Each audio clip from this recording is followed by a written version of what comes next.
Story 1. Civil War Ghosts. We used to live in a large house in Virginia, near an old Civil War battleground. This house was built next to a building that during the Civil War had been used as a field hospital. Our house itself was built over what had been an officer's residence during the war. On many nights, my parents swear they saw figures walking around outside and would occasionally hear sounds in the house. Doors opening, sinks turning on, but nothing violent or disturbing. The figures were scary, but never did any harm, and would not hang around very long. At the time my sister was still a baby, and appropriately, my parents had a baby monitor.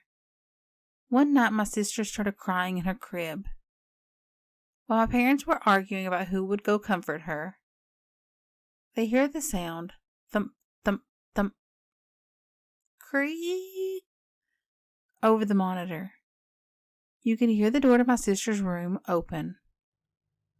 My dad, freaking out, grabbed the monitor and quietly moved to her room. Then he heard the monitor utter, "Shh," and her mobile turn on, and a kindly voice say, "Hush, it's okay." When she settled down, the voice was gone, and all was silent. The rest of the time living there, small benevolent acts were done by this ghost. My family always wondered if it might have been one of the officers who had stayed in the dwelling that had once stood where their house now stands. Story 2. What did we see? My boss and I were metal detecting on a set of trails. We had started about 30 minutes before dusk and made our way to the back of the trails. We had started returning as the last bit of waning light was disappearing into darkness. Because it had become hard to see at this point, we were both walking with our heads down, looking directly at the trail in front of us.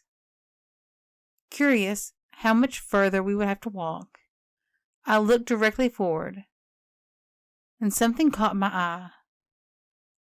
I started to yell, "What the?" as my boss calls my name. "Hey! What is that?" About 75 feet in front of us is a glowing form levitating about 5 feet off the ground, in front of a tree.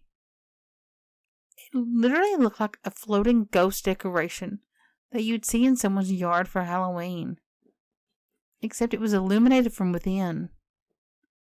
As soon as we started making noise, it floats down the trail away from us, and then shoots off to the left into the forest at a rapid rate, at least 30 miles an hour or so. I start to say something, and my boss butts in. Floating illuminated blanket that just shot into the forest at 30 miles an hour. Shocked, I reply, "Yeah," as the hairs on my body stand up on end. At this point, I'm tingling all over my body to a degree that puts anything else I've ever felt to shame. We've been back a couple times trying to provoke it to happen again, and we've been unsuccessful. I'm still not sure what it was. It was definitely scary. Story 3.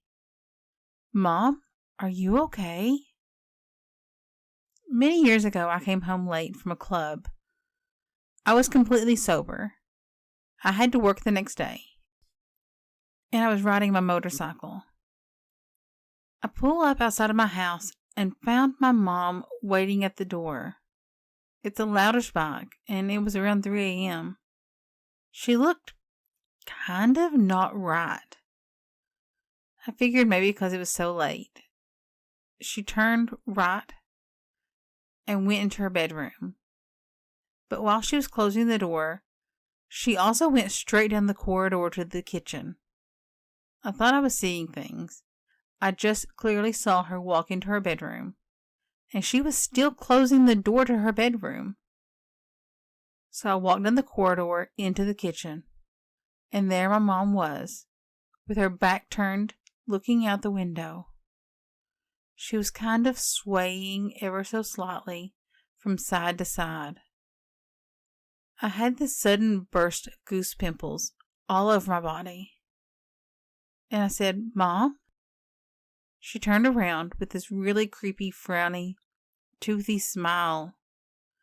When our eyes met, I swear I heard a clap of thunder and collapsed. Everything sounded like I was underwater, and I couldn't move. It's like my whole body cramped up. I must have screamed, because my sister ran into the kitchen.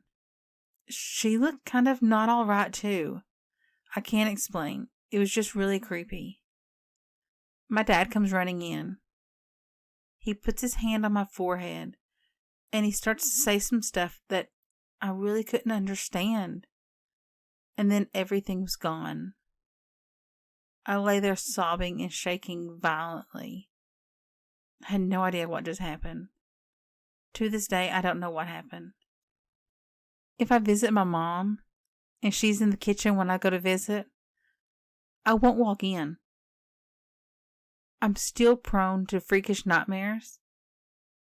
That never happened before that night. It changed me. Story 4. The Civil War House. About 10 years ago, I'd been seeing a guy who stayed with my cousin in his grandma's home. The home itself was very old. It had been built around the time of the Civil War. There were rumored to be tunnels all over the property that had been used for the Underground Railroad.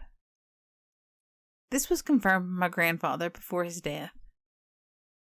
My cousin's granddad had filled in most of the tunnels because he was afraid that us kids would try to go in them. And, we probably would have. I did not like to go over there. It seemed to have a feeling to it. I always felt not one, but several spirits in this house. One day I'd went over to get my then boyfriend. I made sure to call ahead of time so they would be ready when I got there. As my luck would have it, they were not ready. Now in the upstairs of this massive home, there's a door that leads to the outside, and then some steps. The door has a sheer curtain on it. Being the impatient person that I am, I honked the horn. My boyfriend's room was by this door, the door leading to the outside. I noticed a shadow figure standing on the inside of the door, thinking it was my boyfriend. My friend saw this too. I honked again. Then the figure seemed to pull the curtain to the side, as if to look out. And at that very moment, my boyfriend and all the occupants of the house came out the front door. Thinking that maybe someone else was inside, I asked them who was upstairs. My cousin replied, "No one. We just came out of the house, all of us." My friend and I both looked at each other, and we drove out of there as fast as we could. Later I found out from his grandmother that the house had history. Once in the upstairs room that is no longer used, she saw an apparition of someone cleaning something that she couldn't see. The grandmother just looked at her and said, "You're no longer here. You're no longer alive. You can go on." And the figure just faded away. Ghosts would walk in and walk out of doors all the time. Apparently they saw figures often. The house still stands, and it's almost in ruins today. To my knowledge, people, my cousins and gran, still live there. And of course, the ghosts. Thanks for listening. I hope you enjoyed the stories today. If you did, give me a thumbs up and hit the subscribe button. I really do appreciate it. Thanks for listening.